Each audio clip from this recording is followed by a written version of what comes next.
Before we begin today's episode, do yourself a favor. Like, share, comment, and subscribe to this platform, as well as hit the bell button to get notification for future episode releases. Oh yeah, and thank you to all 7 of you. Hello, hi, and hey.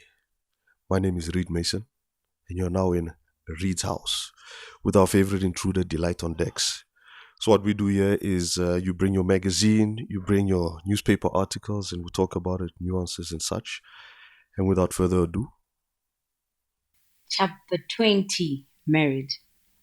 It is customary among both urban and rural Africans today to marry with civil rights and then have the union solemnized in the church. The native commissioner is the government marriage officer, and the notice of banns is stuck up in his office while the minister announces them to church on 3 consecutive Sundays.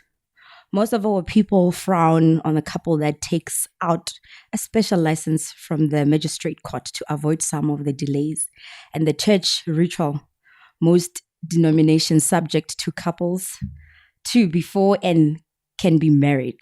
This is where freelance ministers come in handy. When they have wiggled the marriage officer's certificate from the Native African department, they can quickly conduct a marriage service at the usual fee or £2, which in any case, every denomination charges. We took the orthodox route when negotiations had first opened towards the end of 1944. Rebecca's uncles had been tough. They had stood firmly on the bride's side. £60. One of the mother's Mirises had lost his temper during the proceedings and had ended comfortably because 2 chickens lost their lives to her. To serve the guest with food, I couldn't be tolerated on the premises. I had to wait elsewhere until the talks were completely over. whew, you sound very different from when you're talking outside of reading. That was the cute voice of, and you are? Fezile, Phungwayo. Nice to meet you. Thank you for coming. Thank you. Thank you very much, and thanks for that piece that you read. All right. So I won't say I don't know you. I think I know enough about you. Before doing this, I've heard you. What do you another know about I know you. I know you got a lot of money. You're a businesswoman. Okay. And I have heard you on a different podcast. Yeah. Where you did something completely different. Yeah.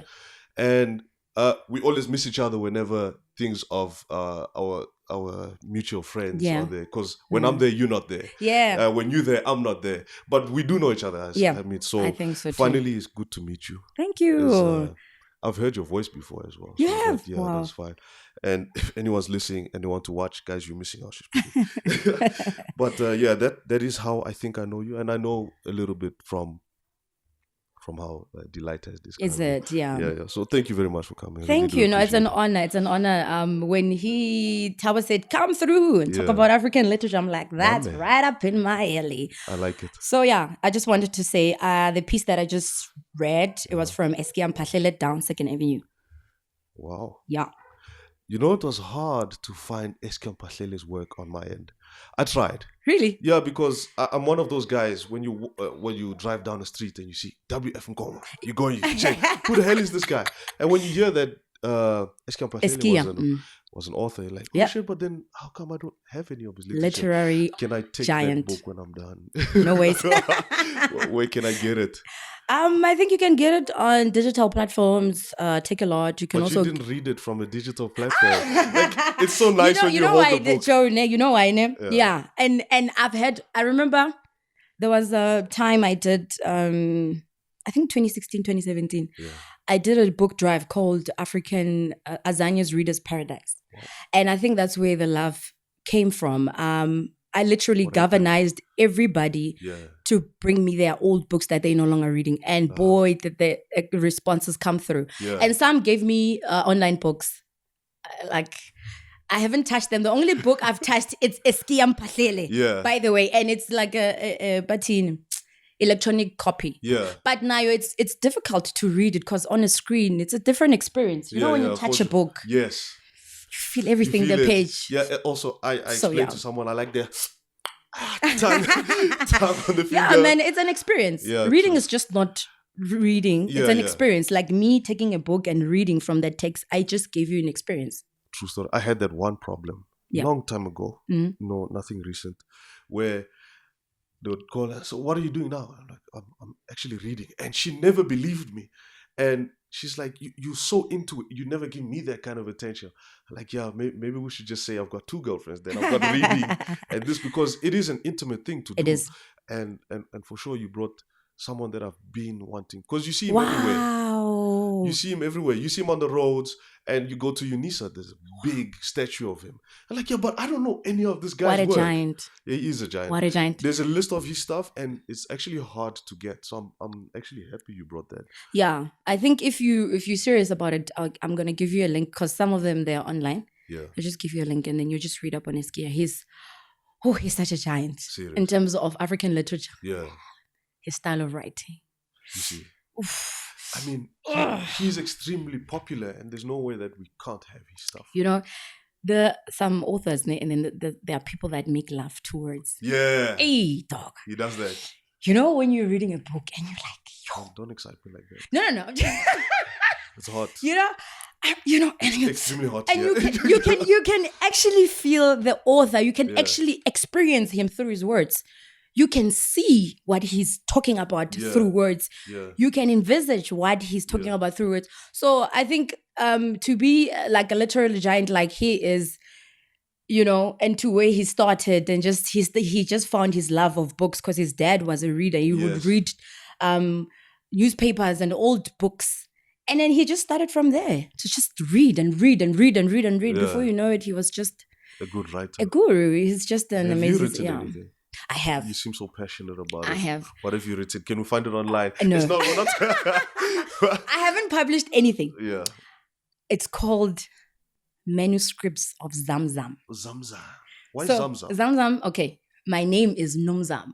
But you said Fezile. Oh, okay. Yeah. Okay. Oh, so your other name is Nomzamo. Yeah. So my first name Fezile. Fezile. And Nomzamo. Phungwayo. So most people, it depends. Zulu. Yeah, it depends where you've met me in my life. Okay. So I can tell where I've met people post 2018 because they call me Fezile. Okay. And then those who know me bangibiza ngenamba bazothi Zamzam or Nomzamo. Yeah. So Zamzam is like people like cutting my names. So Nomzamo, Zamo. So it's just taken from my word, from my name. From your name. Yeah. So Zamzam. So if you come in Soshanguve and you say Nomzamo Gupi, they might not know. But if you say Zamzam, okay. Yeah, so I wrote something, manuscripts of Zamzam. Yeah. It was just a collection of my experiences in life. What experiences? Which one? Okay, at least tell me a little, just one part that really does stand out. Did you also make love to the words? I think I did. Yeah. I think I did, because the thing about being a writer and being in a creative space, right? Yeah. You focus more on the art than the punctuations and the whole editing and all of that. So it's still unedited, my book. But I wrote about relationships, about how you think about I remember the one that's sticking out. It's taxi tales. I remember I didn't have a car then. Yeah. So I would take a taxi from Soshanguve to Semi-Max to. So my job was in Bielefeld Reinefeld in Centurion Aerospace Village, right? So to get there, you need to commute 2 taxis. So you take one from Soshanguve to Semi-Max, then Semi-Max you take to Bielefeld Reinefeld. Yeah. So in the taxi, I would commute with old people, Ndebele speaking people, you know. So and they are mostly like domestic workers, house executives. So it's the corrective word. We're not allowed to say that anymore. You're not. So you know how old people. I just loved how genuine they were when they would tell stories about their bosses. Old which, you know, when they say look, and the other one say look, and they would be so funny. Yeah. And I just sat back, me coming from work, and I just actually experienced people, telling about their tales. Yeah. So I named it the title of that segment of the it's called Taxi Tales. And then and I just love how it's so organic. then someone from the back seat can say, actually, I was there. Nami, something happened that is similar. So I love documenting everydayness of life. I love documenting experiences. Yeah. I wrote a piece also about Pretoria lingo. How it should have its own dictionary. Yeah, because I really think... Delight was saying that you speak Ispitoli, the real one. I honestly feel like Pretoria language deserves its own dictionary. You know, they don't like us that much when we go elsewhere. When they hear you talk like, no, I can tell you from Pretoria. Yeah. Because they loud in Pretoria and like they're not afraid of using the Tswana and Pedi and Afrikaans at the same time. I remember, I think I was in Cape Town. And in Cape Town, there's Pretoria Street. It's like a... there's Pretoria Street. Yes. And I was like, there's Pretoria Street. I got to a club called Pretoria. I found Pretorians. It went down. Party. Serious. Because now you're in a different province, you know, and you're like, and they can pick you up very quickly. Yes, they can. They can just pick you up very quickly. And it was such an experience. I like it. So that's what I wrote. It's my manuscript of Zamzam. I like it. Thank you for encouraging me. Maybe I should write. No, I think I like the voice thing. Oh, so you're a voice guy? Not really. So I'll put useless stuff on voice notes. Like I'll read out to myself. And only if I'm intoxicated do I speak to myself, but not something that I'll put on a book. Is it? So tell me, you said African literature. Yes. How close is your African literature to the stuff you wrote? I don't think it's very close because mostly what I read, it's African fiction. And fiction is fiction has a lot of history. Yeah. If you are a reader, you'll pick it up. Yeah. From Achina Chebe to Chimamanda Ngozi.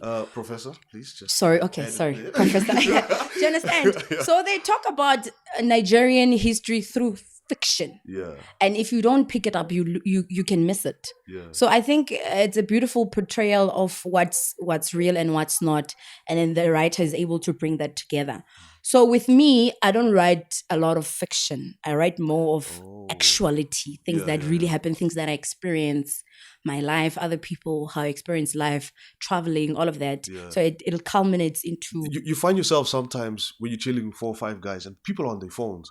And I would purposely put my phone down and start talking. And although something might be actual, I'll fictionalize it so bad that I have to encapsulate people. I have to get people's attention. Like there must be a story behind it. There must be a story, yeah. Do you ever have yourself doing that? No. I don't do that. But I think that's an art. Really? It's an art. Like to fictionalize something so people can get it. It's an art. Not everybody can do that. I'm sure you should be able to do it. I mean, with all the fiction. You brought 8 books. I just want to make it clear. She brought 8 books to read from one, but very nice list. You know why? I wanted to show how much of a reader you are. Exactly. Yes. And how much of it's not really showing off, but just to show you, I borrow a lot from different authors. Can I ask then? Yeah. I was under the impression that reading makes me sexy. Okay. Sexy to who? To women? Yeah, to women for sure. Okay. You know, because my mom was always read. Women like reading. And you start reading, you're like, you know what? This lady's not even checking me out. So why am I doing all of this? Yeah. But to you, I'm not saying we're the same age. Maybe we are. No, we're not. How old are you? How old are you? I'm 29. No, I'm not 29. Does it work? Does it count if someone has that you came with 8 books? Joan, let me be honest with you. You can collect all these books and not actually learn anything from them and just read for the sake of reading because you just love reading.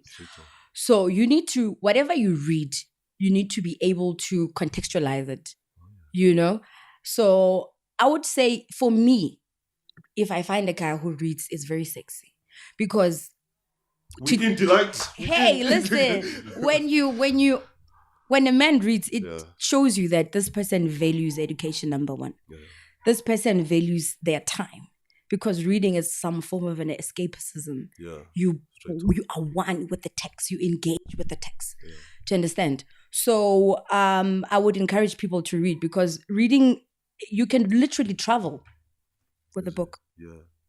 I can be in Tanzania right now with a book, with a piece of a book and words. So it literally broadens up your mind. It makes you a good writer. If you want to write well, you need to read. It extends your vocab. Yeah. You know, it makes you relate with people that you didn't think you'd relate to. Straight up. And you can just throw a text into Oh like, my God. you read that? You It know? really is hard. So Maybe I should take my shoes off it now. makes you, and it, you know, take away from like being officially like educated, like, you know, having degrees and stuff.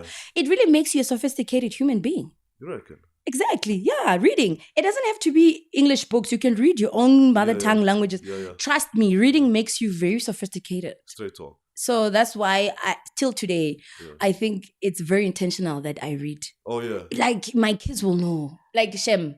Serious. And I'm not going to force it down their throat. They will see me reading and say, Mama, ufunda lapha. And ngithi, hayi, thatha le ncwadi. Yeah. Do you understand? You create interest kancane kancane, and then before you know it, you Zulu? Yeah, I'm Zulu. So yeah, All right.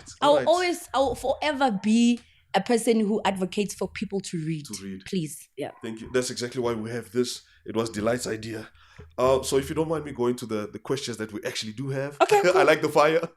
But it's okay. So I mean, you say it's important, but you brought 8 books, all African writers, African literature. Yep. How important is it to consume it? I think I said it before, ne? Yeah, I like how everything just goes together. Literature has a lot of history. Yes. Ne? It's like taking a history book. Yeah. Say, histories of Africa. And then you take, for an example, you take Zeksim Dow's book. Yes. That guy will be able to tell you about South African history through fiction, through everydayness of life, and incorporating it with people's lives. Yeah. And you will retain that information than if you will get it from a text or a book that's specifically about history. Yeah. You know, there's the beauty about an author that takes history and he mixes it. It's almost like it's intertwined with life. Because if you look at it, people who've written history or people like authors, they've lived that life. Nobody can tell your story better than you do. Yes. What better yet, tell your story about events that took place in South Africa, in Africa, and other African continents, and take your life, because now remember what you are living. Those people lived. Yes. You have to go to school. You have to eat. Yeah. There's house politics. Yeah. And incorporate all of that and understand how the politics outside can influence the internal. You know, it's a beautiful mixture. And for me, I feel I retain information better. Yeah. And I'm able to recall about history's events, about many things through fiction, through literature, than through like any other mediums of reading. Have you read Half of a Yellow Sun, I think? I have, by Chimamanda. Yeah, my God. Let me tell you. Anyway. Yeah, please tell me. I like things, yes. Yeah, you know what? Okay, I'm not going to ask. Let me tell you. I have a friend. Yeah. Oh, my friends are so beautiful. Yeah. I have a friend called... I know there's one that I told her. Okay, cool. So, I have a friend called Angie Mapanga. She's currently in Japan. Yeah. And I remember Angie gave me that book. You know, we were out on lunch, I think on Brooklyn, and she said, Chomi, I brought you something. Gary Chomi. Yeah. And I was like, Gary Chomi, how did you know? And I know you. I know you. So, ne. It was the first time I'm telling her something. So, do you understand how much of yourself you can tell to people, and people can read you and say, I know she would like that. Best thing to do is to get her a book. Do you understand what I'm saying? Yeah. And she knew that I was going to love that book. Yeah. And that book is so close to my heart, you know? It's the first book I've read by Chimamanda. Yeah. First book. And from that book, I was able to get Purple Hibiscus. I was able to get Things Around My Neck. All her books, I've read them. Really? All of them. Yeah. There's one I think about, it's a short one. I haven't bought it. But I think a bulk of her work, I have engaged with it. I remember in sociology... I need this so bad. I remember in sociology, our professor showed us a video about Chimamanda. She was doing a TED Talk about the danger of a single story. That was the first time I experienced Chimamanda, the danger of a single story. Yeah. And she was basically saying, don't take a one-sided view of someone or anybody. There's always, the picture is always rounded, you know? So she was telling us about how the world has received Africa as poor, HIV and AIDS, we don't have infrastructure, we don't know Western music. Do you understand? And then she went to America, and I remember she spoke about, I'm under correction. She sang a Mariah Carey song, and she's from Africa, mind you. And then I think it was a girl from America, like, you know Mariah Carey songs. So that just shows you that people outside, they think Africa is closed off. And we don't know anything, and we are not civilized. Do you understand? So the danger of a single story, it's very dangerous. There's too much of that you find in America and other places. Exactly. Sure. You know, you took everything that I was going to say after I asked about the yellow side. You said, thank you. I had the same passion because, you know, it's nice to read, but it's also nicer when you get to share the experience of the reading. You know, you read it. I need to tell you how this thing is and how I feel about it. So I think that's the book of Professor Chimamanda. Can we just correct that? Professor, thank you. She's a professional, right? Thank you, Yeah, she just recently got it. She's, I didn't know. I definitely rate her. And thanks for answering that question. So, when did you start with collecting African literature? What was that point that for you said, shit, let me get this going? Okay, I think, it's actually. This thing of collecting African literature, it is intentional, like I said. Okay. I think the person who influenced me is Steve Biko, about his Black consciousness. You know, I hate that you're doing this now. No, I'm joking. Steve Biko's on my list. Steve Biko's on my list, but okay. Don't worry, we'll incorporate it. Yeah, please, let's do this. I write what I like. Sure. And I was conscientized politically. And from reading his book, I became intentional about being Black. And my Blackness. And reading that. Black books, Black material. He covers that, yeah. Exactly. And the other thing that I questioned, I've always been a person who questions things. And I was in high school and I was like, but we read so much about white history and how white people came to colonize us. Nothing about being Black and being proud in our inventions and our greatness and how organized and civilized we were before white people came into this country. And I was like, this is a problem. I don't want my kids learning about my country from reverse side. Yeah. They need to know about us through us. So that's when I started the Azanya's Reader's Paradise. Yeah. And I just literally... How did you join? I just literally created a poster, sent it out on Facebook.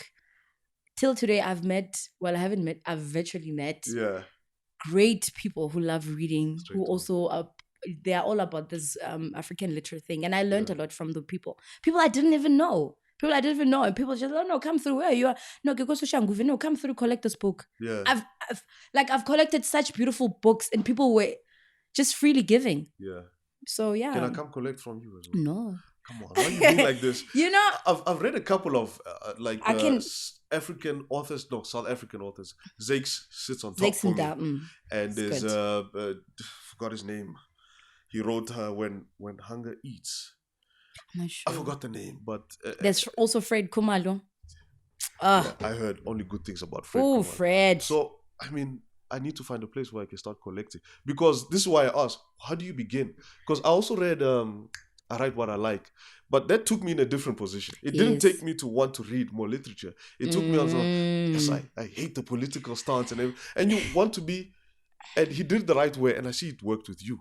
Yeah. So is that how it started? Yeah, I think that's how it started. I think what Steve Biko wanted us to do as Black people is to uncolonize the mind and actually see you as a first-class citizen, not as a subhuman. Yeah. He wanted Black people to break away from the psychological conditioning of apartheid, and actually see themselves as the shit. Yeah. Like, we've always been the original people. And somewhere along the line, through colonization, they made us think that we are not the shit, and we are the shit, you know? So I think when I read his book, it made me realize, well, actually, fuck, I'm the shit, you know? And it makes you, it's through everydayness of experiences with other races that you assert yourself positively as a Black person, because you can easily shy away and say, oh, you know, when you get into spaces and you don't see people of your color, you can shy away from it. That book has made me confident to go in places where people would shy away and say, this is who I am and I've arrived. So it's like, it's consciously every day. Like, he's in my head every single day. Now. So yeah, I think, like you said, he took you to a different way. So that's what I said. That's what I mean about literature. You can take it and you make it your own. I took it and I made it my own. I took his words and I said, oh, being Black conscious, what does it mean? For me, this is what it means. Collecting African books and a library. Well, it's a future plan. Yeah. And actually, and educating the young minds, because if we get them young, imagine how powerful we'll be as a nation, as Black people. If you teach your young one today that, listen, your hair, you don't have to cut your hair. Your afro is you. Dude, your afro is direct. It's like, you know, Black people are so powerful. Even in our hair, dude, our hair goes up to the sun. Straight talk. It doesn't get any more spiritual than that. Straight talk. Do you understand? And white people came and made us feel we must relax our hair and look like that. So it's for me, it's literally, I'm doing a lot of things that we've been socialized and conditioned to do. Like, I don't relax my hair. I don't put on makeup. You know, the least. So this is me. Like, me being Black is intentional. I don't wear wigs. I sold all my wigs that I used to have because it is intentional. Do you see how much of his work has conscientized me? Yes. So straight talk. Every spheres of my life, it's Black conscious. And even my friends will tell you, now we're going to wear our wigs. But some way, somehow, you have to repeat the message for a long time for people to get it. And for me, I think that's where I am. I will never stop preaching about celebrating Blackness. I will never stop. I will never stop doing that. So I think that's how Steve Biko has literally played a big part in me. In me just being a human being. I like that. You know, I think I should go reread it and see if I can do the same. You will. Because I read it at a time where it was to read because everyone says read it. But I was not absorbing. So maybe I should go back and read that. I'm happy that you said that. Yeah. The first time I experienced Skia was in first year English class UJ, because I took English as a subject. Yeah. And when I read it, I was reading because it was prescriptive reading. Skia. Yeah. And then me being me, I bought the book because I wanted to engage with the book on a more personal level, on a level where I don't have to remember that, hey, let's write an essay about what Eskia spoke about in chapter 50. Exactly. It was not about producing an assignment or an essay for school, but now it's the education for the mind. I'm reading for me, for development of the mind and for the stories that he tells in this book. So, That's amazing. Yeah.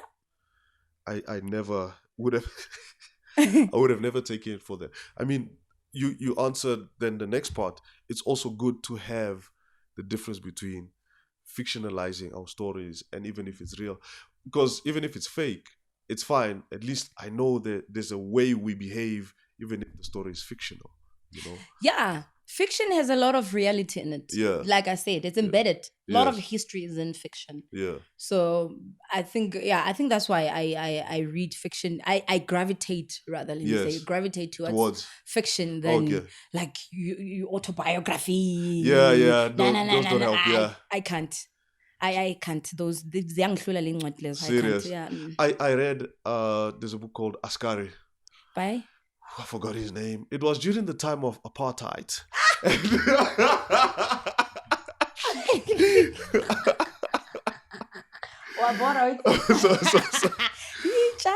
Where there were the police at the time were using some of our people for spies and all of that. It was difficult to read because it was so real. and you come out of there angry and at everyone. Yeah. And I didn't want that. So I guess how you come describing it is, it helps to have it in a fictional sense because it makes it worth reading. Yes. You don't feel like you are reading an actual history book, blow by blow accounts, 1953. And you can't remember the dates. You don't. Yeah. But if it's if the storytelling, it's embedded with everyday life, schooling, experiences, growing adolescence, then it makes it more richer. Yes. Then you remember it more. Yes. Then you are able to say, oh wow, that book changed my life. Yes, apply it, Because you're not reading a blow by blow account. Yeah. Through reading, you get to learn about the author, you get to learn about fictional characters. Yeah. And then in those fictional characters, you see yourself there. You're like, straight talk. I'm also like this. There's a lot of things that you can discover, but only if you really engage with the text and actually make it your own. Can they change our perspective on Mandela if they did that for him? Change perspective for Mandela in what sense? So a lot of the books we read about Mandela are all fictional, are all factual.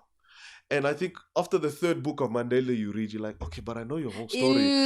I want to hear the superhero. I catch you. Yeah. So do you think if we did that for Mandela, you'd be much better to want to read? Yeah, and I think maybe if they wrote the true stories, not the ones that they want us to know. Yes. Those stories that we don't know about. Yeah. Because there's so much to a man. There's so much to me than you see now. There's so much to you.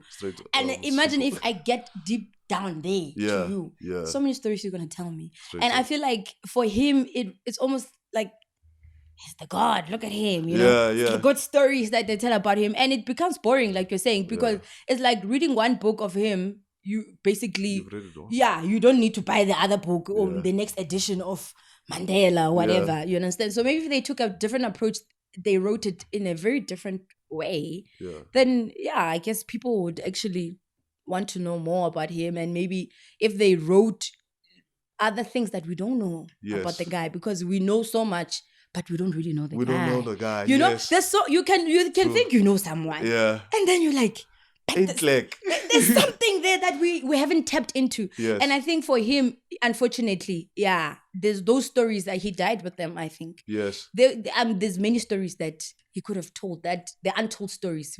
Untold stories of Mandela. Hey, there we go. Yeah. I just gave people an idea. So yeah. I can't wait till my daughter can be old and listen to you talk. How old is your daughter? She's 3. She's got a long way to go. Oh, little Nunu. You are raising a princess. I hope so. In Drovgas. Because that's all I do is get I her would books. not hope so. And all she does I is would eat not them. hope so.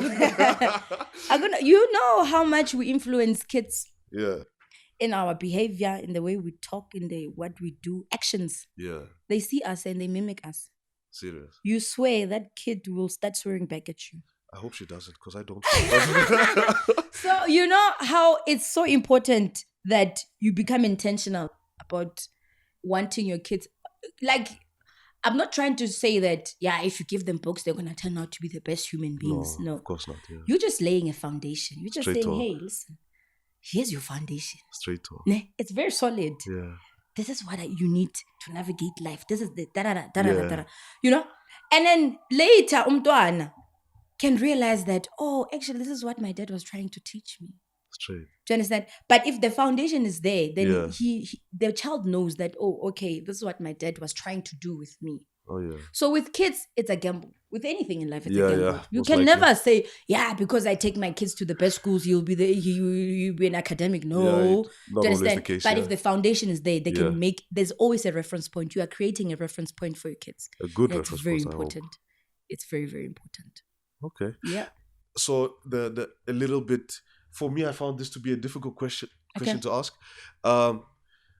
Can we give Westerners our literature as well? Zexam is doing okay, but we found that even after he'd gone to United States, he still talks to us. How would you encourage the white man from America to read our stuff? How would you encourage them? They should encourage themselves. Really? Yeah, because we have so much content. We've always been the content. We always have content. Yeah. We've always been the content for white people. Yeah. All the time. Yeah. Medicine. Yeah. Universities. Yeah. Yeah. Inventions. They got it from here. So it would be stupid for us to want to force feed them. Hey, read our things. Yeah. They come and they steal the information and they make it their own. Make it their own. Yeah. So young kwatisa this thing with of course. No, you're right, like you're they right. come here, they take our content, they make it their own. And on all fronts. I honestly music, everything, arts, culture, medicine, science. Literally, the world has been built by Black people.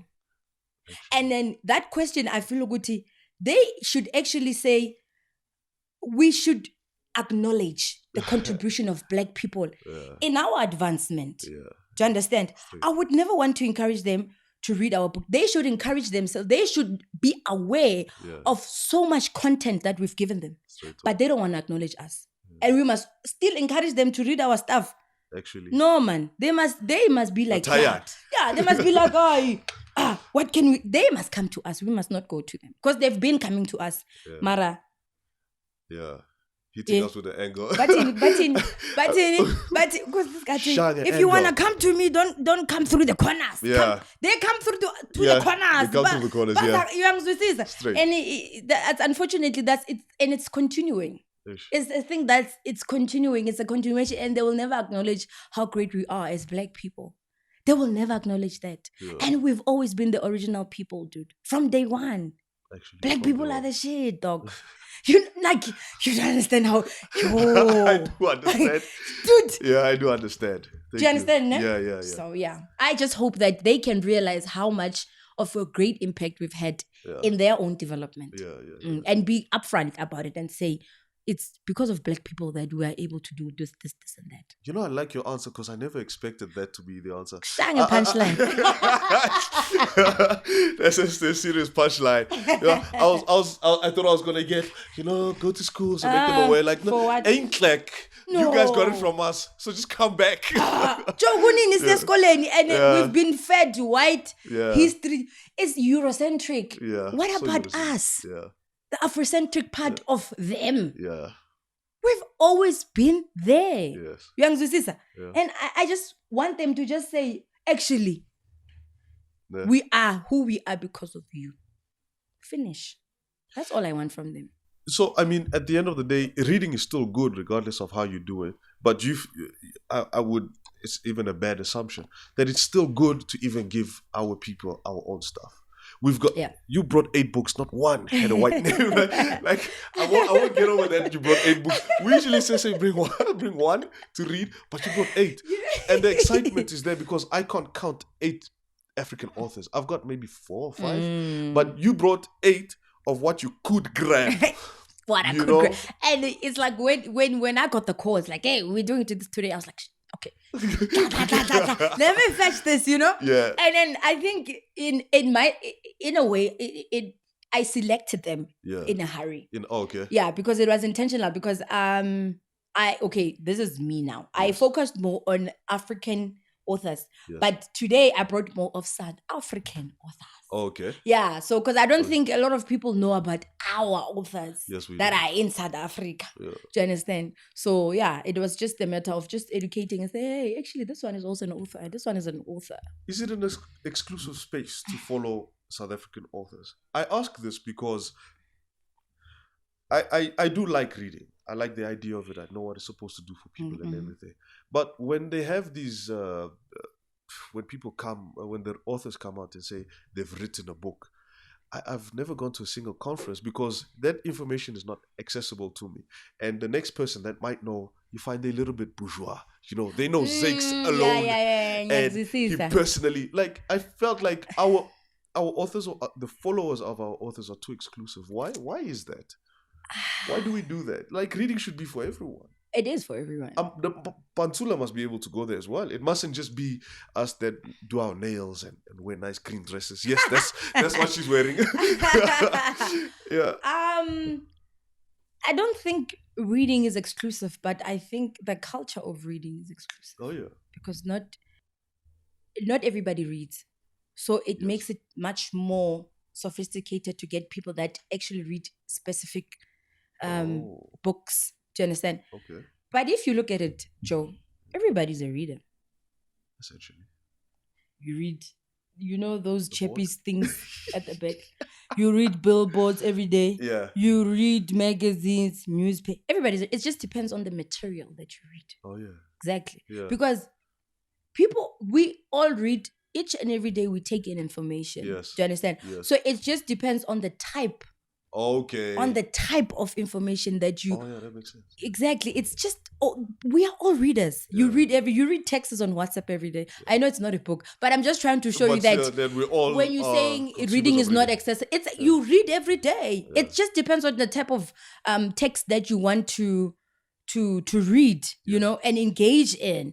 So I mean, and that's why maybe you'd feel that people who collect books are they feel like they're, you know, they're the elites. It's not that. I think it's just that the culture of reading has not been embedded in us. Not enough. Yeah, not enough. It's there, but it just needs to be driven every day. Just like they drive the message of load shedding every day. They tell you, load shedding is coming at 4, at 2. And we're gonna be yeah. Elections, you'll hear different political. Yeah. So they must also put the same energy when coming to reading. And I yeah, you know, you know what I'm saying? Good one. Flavor. So I think it's just a matter of that, you know, studying the culture. I'm a big believer of studying where you are. Yeah. So like you saying, you give her texts and he just eats them. Yes. But later she'll understand the value. So because she does see us read sometimes. Exactly. Yeah. So in our micro space, that's where we can influence people. Yeah. Because in the macro space, there's a lot of noises, there's a lot of influences, so you can miss somebody. But if you get them, you can actually get them, you know. Yeah. So I think it's very important as future parents or current parents to actually instill that culture of reading, and then your child will instill it on their friends and their friends, and then it becomes a great network. Actually. Yeah, so reading is available. It's not exclusive. Yeah. Books are available. There's free libraries. Hey, information is there. It's just the matter of people wanting to consume the information. Yes. And what type of information are they consuming? Because you can be consuming information and consuming nonsense. Yeah. It's the type. You gotta be deliberate in what is it that you want to engage in, and the type of texts that you want to engage in, because you can't just read in like Nje. Yeah. Do you understand? Yeah. There must be a purpose. There must be something that, do you understand, to grow the mind, to grow your vocab, to grow your experiences, to read about about people's cultures. Yeah. I mean, you know, there must be an end to something. Yeah. Do you understand? So yeah. Wow. I think that's reading is accessible, Joe. Don't ever listen. Books are there. Yeah. Information is there. Please, you just. I'm not sure who said. I think it's Socrates, the Greek philosopher. He's a philosopher. He said, pay close attention to the type of art you expose yourself to. Oh, yeah. So reading is an art. Yeah. It's the writer putting art into paper. Yeah, literature is art. Yeah, it's art. Straight on. What type of art are you engaging in? Is it nonsense? Is it fulfilling you? Yeah. Is it, you know? Yeah. Is it making your life richer? Or you are just, you know? Yeah. Come on, young sister. Because there are books. The people have written books. Yes. But there's some books I will never read. Yeah. Because God. That person is an author. But for me, I'm like, sharp guy. You understand? So it's the type of information that you engage in. Or type of reading, whatever. I like that. Yeah. I was not. You always, like, every question I've asked, you've always taken in a way. Like I like that. I really do like the enthusiasm. So there's a question or a phrase or a segment I like asking about so much. From the books you've read, the African authors, which one would be nice if they make a picture of it, a series or a movie?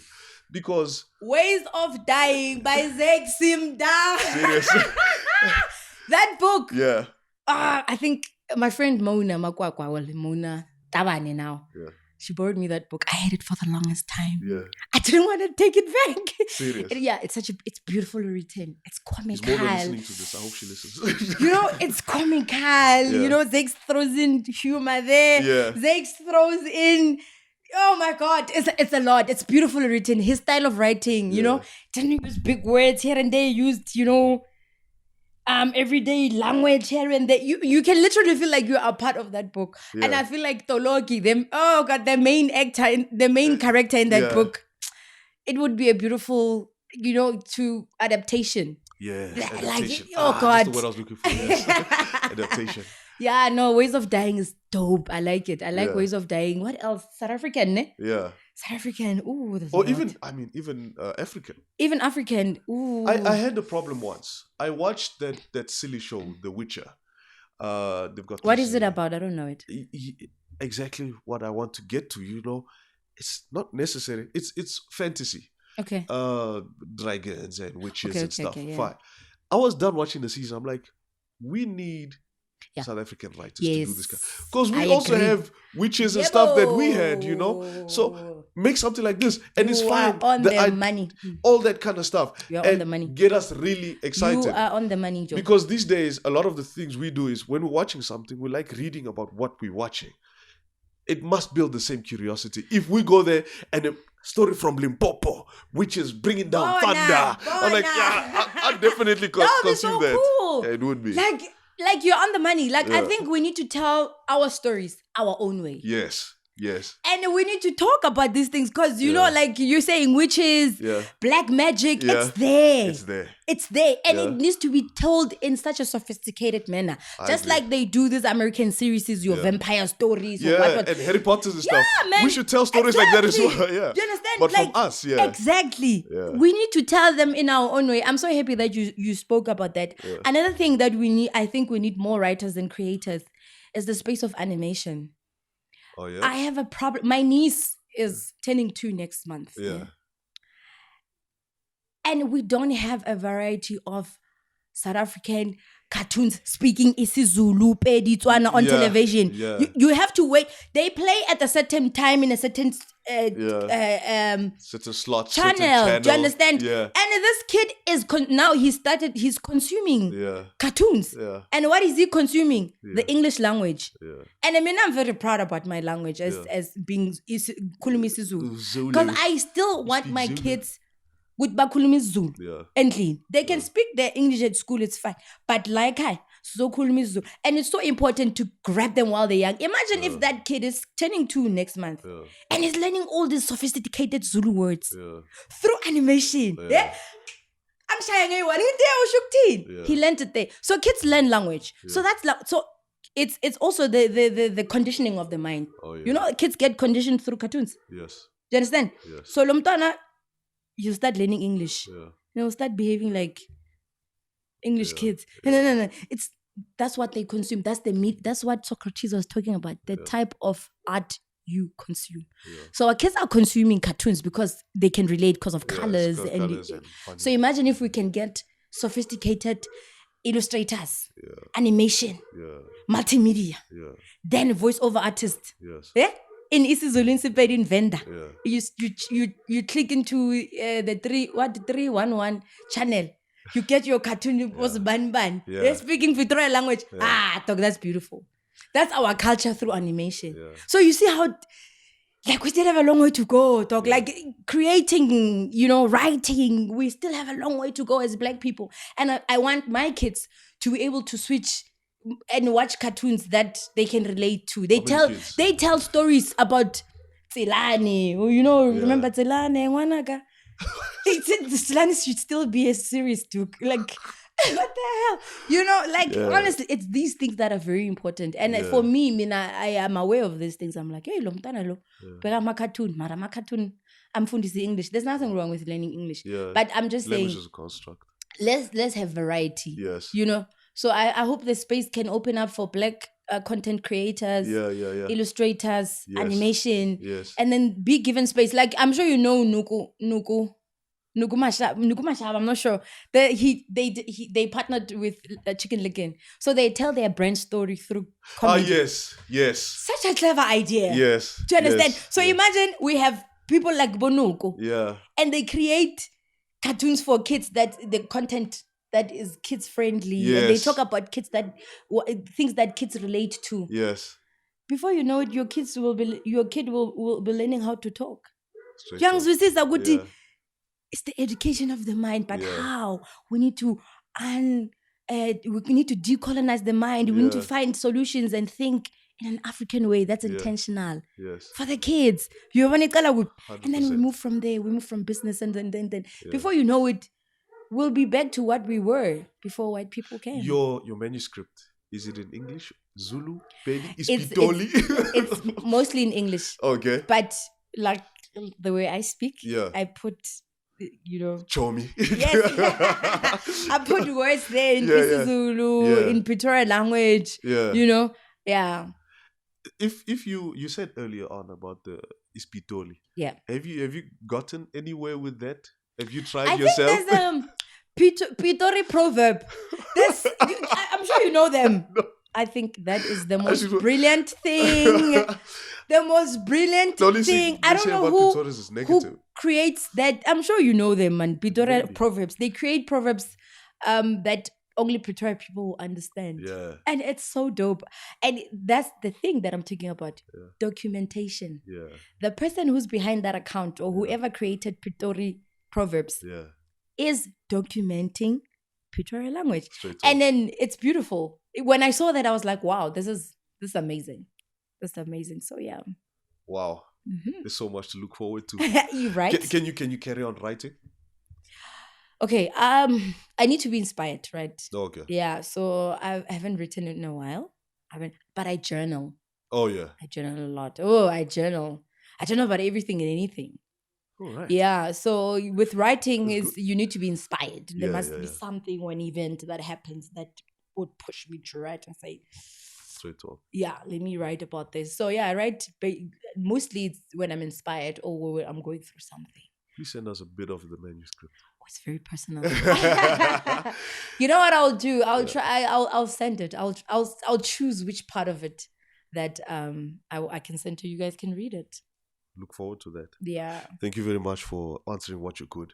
We get to this point where we get the intruder to ask some questions or make a comment. The intruder? Who's the intruder? Delight is the intruder in the house. Oh, okay. Yeah. Okay. Please ask. Delight. Hello, Nomzamo. Hi, Fezile. All these names. You have too many names. Nice to have you on the podcast. This is very nice and refreshing African literature, especially for us Africans. Thank you. I just wanted to ask, do you think that African literature should be prioritized despite the scarcity, especially in comparison to Western literature? And if so, how? How possible is it to prioritize African literature in regards to the amount of, the books available and stuff like that when it comes to learning and what we would essentially need in this westernized world? Yeah, thank you.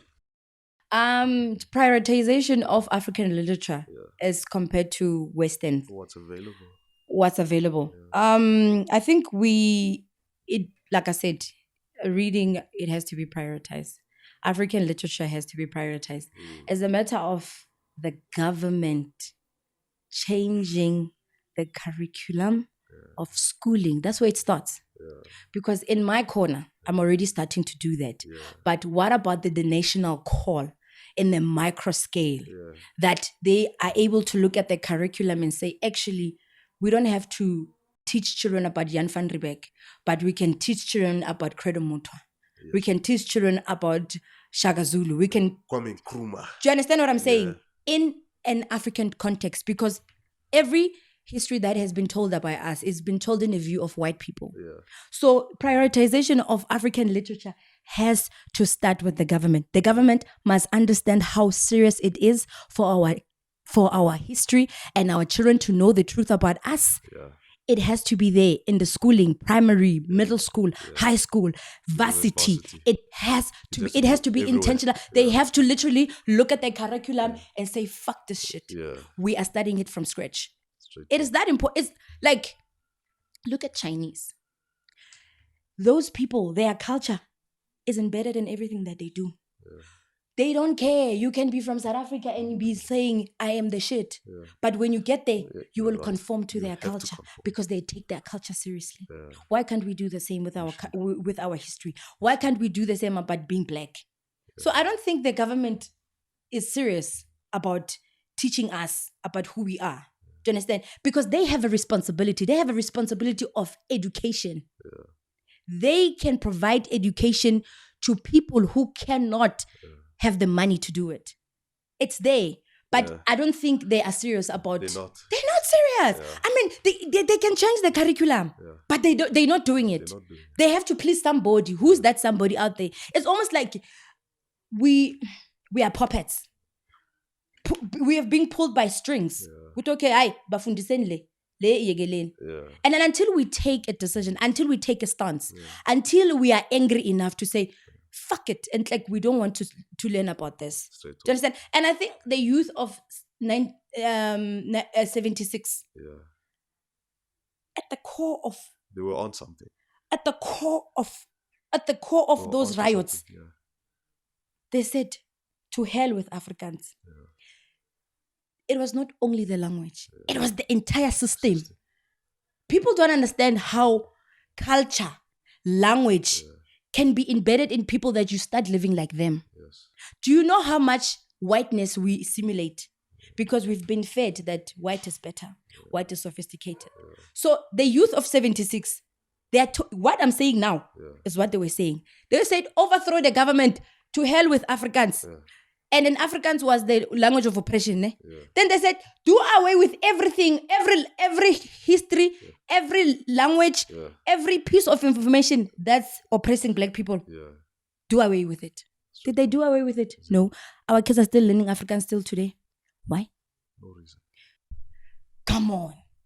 So when we talk about prioritization of African literature, it has to be in the grassroots level. And then it will bubble up. So until we get the government interested and serious about teaching the children about the true history about Africans, then we are going somewhere. But until then, there's nothing we can do, my guy. Me, in my corner, like I said, I can teach my kids. But let nobody tell you, you are inferior. Let nobody make you less of a human being because you're black. I'm going to teach my kids to be confidently black. 100%. That's what I'm going to do. That is the education that I will prioritize in my house. And they will know. When they step out of that house, they will know that they're the most important. No white person will make them feel inferior. Hundreds. I understand. Absolutely. So much passion. I can't take that away. Mandela. No, thank you. Mandela. Sorry, I don't. It's just what Floyd Mayweather did. Thank you very much for that passion and for coming. The book you read from, the Escapaslele, how much would you rate it? I don't know, like 100 out of 100. Simple as that. Like 100 over 100. Okay. Mm-hmm. And out of 5? Out of 5. Who can I rate out of 5? Yeah. Ooh, let me see. Oh, God. What's the scale? 10 or 5? 5. We deal with 5. Okay, Zakes, obviously. Fred Komalo, obviously. Angela Makolwa. I brought the book. Angela. This lady, there was Jenny. Yes. When Kaya Film used to be the shit, there was a lady called Jenny. And Jenny is a white lady who would bring like South African authors. And nice. Then they would promote their books. I think it was a Saturday show. It was a Saturday show in the morning. Yeah. I think between 9 to 12. And they were talking about this book called The Blessed Girl by Angela Makolwa. And I just literally enjoyed her style of writing. Her style of writing. So I would definitely give her 5. Out of 5? Yeah, give her 5 because her style of writing is not too complicated. It's easy. Okay. It needs to be readable. Very readable. Yeah. You get to experience the characters like yourself. She makes you feel like you're part of the book. Oh, yeah. And it's through her writing. And I fell in love with the book first time I bought it. Yeah. And, like sometimes we can be told about all the great giants of literature. Yeah. But Angela, I have never heard of her. And I said, I'm going to get that book. So I think the culture of reading also, it relies with also supporting new authors. Yes. Yeah, testing new writers and say, actually, let's give this guy a chance. Yeah. And then before you know it, you'll actually love what they wrote about. So yeah, Angela Makolwa, I love. Big time. Next would be your recommendations, but you brought some serious books here. Black Diamond by Zakes Mda. Yeah. You like that? Is it a good read? It's a good read. I'll give it a I'll give it a 4.5. It's a good read. That one is new. Ndaba My Child by Credo Mutwa. Yes, Ndaba My Child. I can't wait to feast in that book. Yeah, I think. Where did you come across this one? I came across through a podcast. I don't know if you know Mkhuluntsingeza. You don't know Mkhuluntsingeza? Oh my God. I'll be lying. The Great Empire of Kemet. Yeah. He's the guy that I got to experience through Virtual Mkuku by DJ Spoo and the Black Panel. So they kept talking. So before they finished the show, they like throwing books that they recommend. And this is one of the books that they recommended.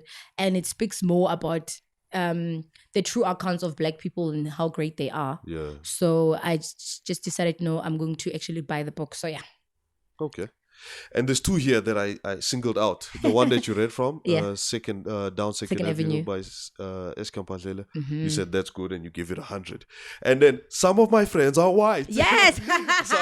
Nice title. It is the title that grabbed me. God, didn't do me so. I need to read that. Oh my God, it's so fun. It's similar to Kaya Dlanga, the book in my arrogant opinion. Yeah, so it's just a collection of his experiences, and then put them like just like I did with manuscripts of Zamzam. Yeah. You put them together. You put them together and you create a book, and I think that's just a great book. It talks about politics. It talks about Black people, race. It talks about democracy. It's and his life as well. So it's such a great book. Easy to read. You can laugh. The nuances there. You love it. Crazy. Perfect. I guess a perfect time to where we can cut it. Thanks for your time. Thanks for the energy. Pleasure. I'll tell people that you came prepared for this. You did your nails. You did the dress thing. You brought 8 books. I think you came the most prepared. So thank you very much for coming. Oh my God! I think. I just want to add something. Yeah, with. I think people Oprah like saying when preparation meets when preparation, whatever, about time and preparation. Yeah.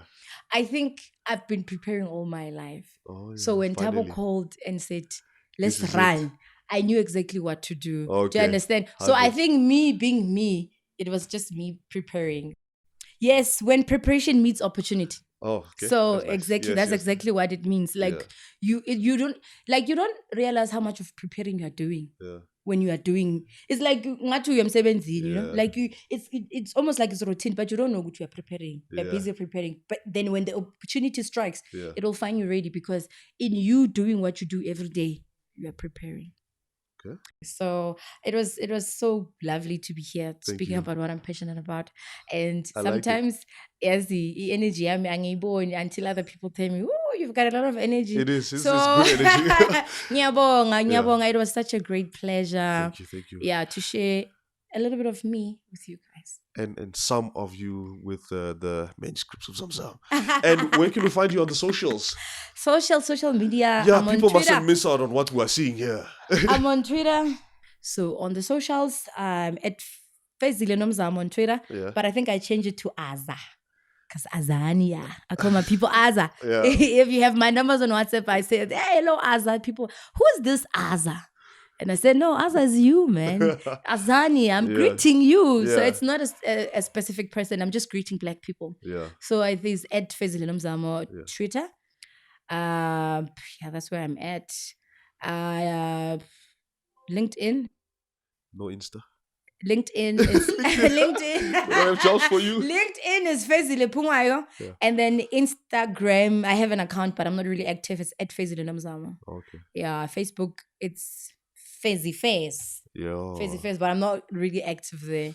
So yeah. Is that where we can also support you for the business that you're in? Oh yeah, and then Azania's Reader's Paradise. There's a page on Facebook. That's my book, the African Literature page. You please like it. Go there. I haven't posted a lot, but yeah, there's a lot of like-minded content that I like there. You can get a lot of book recommendations. Twitter again at La Acha. Yeah. I sell Acha as well. Hello people. That's right. What's up? Okay. The most delicious Acha in the world. So at La Acha at Twitter. And then that's where you can find me, or you find me on WhatsApp. Thank you. Yeah. Thank you very much for your time. We really appreciate it. Tabo's going to hook you up with the gifts. Bye. This was fun, man. There must surely be much more to be said than the mere recounting of an incident about the love and hate of my people, their desires, their poverty and affluence, their achievements and failures, their diligence and their idleness, their sense of comic and their full-throated laughter, and their sense of tragic with their emotional sob and ostentatious sign of pity. Learn and read.